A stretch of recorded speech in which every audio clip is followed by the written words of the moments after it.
எல்லாருக்கும் வணக்கம். நீங்கள் பார்த்துக்கிட்டு இருக்கிறது தமிழ் ஏஎம்இ vlog. இன்னைக்கு வீடியோவில் நம்ம எதை பற்றி பார்க்க போகிறோம்னா விண்சாக் அப்படிங்கிற ஒரு எக்யூப்மெண்ட்டை பற்றியே பார்க்க போகிறோம். இந்த விண்சாக் வந்து நீங்கள் நிறைய ஏர்போர்ட்டு, நிறைய ரன்வே, அப்புறம் நிறைய ஏர்ஷிப்ஸில் பார்த்துக்கிறதுக்கான நிறைய வாய்ப்பு இருக்குது. அந்த எக்யூப்மெண்ட்டை பற்றியே பார்க்க போகிறோம். அதுக்கு மேலே நம்ம சேனலை சப்ஸ்கிரைப் பண்ணால் சப்ஸ்கிரைப் பண்ணிடுங்க, பக்கத்தில் இருக்க பெல் ஐக்கானே கிளிக் பண்ணிடுங்க. வாங்க வீடியோக்குள்ளே போகலாம். இப்போது விண்சாக்குங்கிறது ஒரு டைப் ஆஃப் அனிமோமீட்டர். ஓகேவா? அனிமோமீட்டர்னா என்னன்னா, anemometer is a device which is used to find the wind speed and wind direction. அதாவது அனிமோமீட்டர்ங்கிறது ஒரு டிவைஸ். அது எதுக்காக யூஸ் பண்ணுவாங்கன்னா விண்ட் ஸ்பீடையும் விண்ட் டைரக்ஷனையும் மெஷர் பண்ணுறதுக்காக யூஸ் பண்ணுவாங்க. ஓகேவா? இப்போ நம்ம எதுக்காக விண்ட் ஸ்பீடையும் விண்ட் டைரக்ஷனையும் மெஷர் பண்ணணும்னா, நம்ம போன வீடியோவில் பார்த்தோம்ல, ஏர்கிராஃப்ட் பறக்கிற வீடியோவில், ஏர்கிராஃப்ட் வந்து பறக்கிறதுக்காக ஹை அமௌண்ட் ஆஃப் ஏர் வந்து ஏரோஃபைலில் மோதினாதான் ஏர்கிராஃப்ட் வந்து லிஃப்ட்டை ஈஸியாக ப்ரொடியூஸ் பண்ணணும்.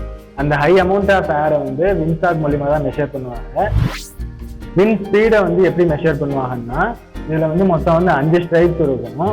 அந்த 5 ஸ்ட்ரைப்ஸுமே ஆரஞ்சு கலர் அப்புறம் ஒயிட் கலர் மாற்றி மாற்றி வந்திருக்கும். எதுக்காக இந்த ஆரஞ்சு கலர் ஒயிட் கலர்னா, விசிபிலிட்டியை வந்து இன்க்ரீஸ் பண்ணுறதுக்காக தான் இது. இப்போ இதில் 5 ஸ்ட்ரைப்ஸ் இருக்குன்னு சொல்லியிருக்கு இல்லையா? இந்த 5 ஸ்ட்ரைப்பில் ஒவ்வொரு ஸ்ட்ரைப்புமே 3 knots ஆஃப் விண்ட் ஸ்பீடை குறிக்கும். ஓகேவா? இப்போ எக்ஸாம்பிளுக்கு சொல்லணும்னா, இப்போ ஒரு ஸ்ட்ரைப் மட்டும் பறந்துச்சுன்னா 3 knots ஆஃப் விண்ட் ஸ்பீட் இருக்குன்னு அர்த்தம். அதே 2 பறந்துச்சுன்னா 6 knots, 3 பறந்துச்சுன்னா 9 knots, அது மாதிரி கூட்டிகிட்டே போகும். இப்போ ஃபுல் விண்சாக்குமே, அதாவது 5 ஸ்ட்ரைப்ஸுமே பறந்துச்சுன்னா எவ்வளோ ஸ்பீட் இருக்கும்னா கிட்டத்தட்ட 15 knots, 28 km/h, 17 miles/h இருக்கும். ஓகேவா? இப்போ நான் எதுக்காக நாட்ஸில் சொல்கிறேன்னா, நாட்ஸ் தான் ஸ்டாண்டர்ட் யூனிட் விண்சாக்குக்கு. ஓகேவா? இப்போ நாட்ஸை வந்து நம்ம யூனிட் கன்வர்ஷன் பண்ணோம்னா 1 knot is equal to 1.8 km/h, அப்புறம் வந்து 0.514 m/s. ஓகேவா? இப்படி தான் விண்சாக் வந்து விண்ட் ஸ்பீடை மெஷர் பண்ணும். ஓகேவா?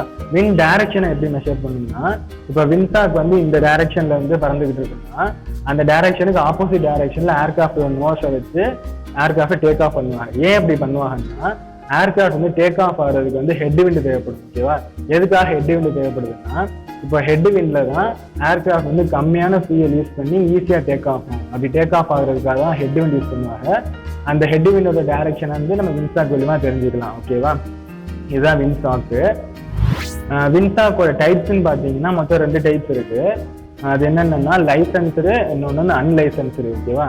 லைசன்ஸ்டு வந்து யார் யூஸ் பண்ணுவாங்கன்னா, லைசன்ஸ்டு வந்து ஏர்போர்ட் அத்தாரிட்டிஸ் வந்து விண்ட் ஸ்பீடையும் விண்ட் டைரக்ஷனும் மெஷர் பண்ணுறதுக்காக யூஸ் பண்ணுறது தான் லைசன்ஸ்டு விண்சாக்கு. அதே அன்லைசன்ஸ்டுனா யார் வேணா விண்ட் ஸ்பீடையே விண்ட் டைரக்ஷனையும் மெஷர் பண்ணுறதுக்காக யூஸ் பண்ணுறது தான் அன்லைசன்ஸ்டு விண்சாக். ஓகேவா? இப்போ இந்த விண்சாக்கு வந்து சர்டன் ஸ்டாண்டர்ட்ஸ் இருக்கு. அது என்னென்ன ஸ்டாண்டர்ட்னா, இப்போ இந்த விண்சாக் வந்து ஒரு குறிப்பிட்ட ஹைட்ல வச்சாதான் அந்த விண்சாக் வந்து ட்ரூ ரீடிங் வந்து கொடுக்கும்.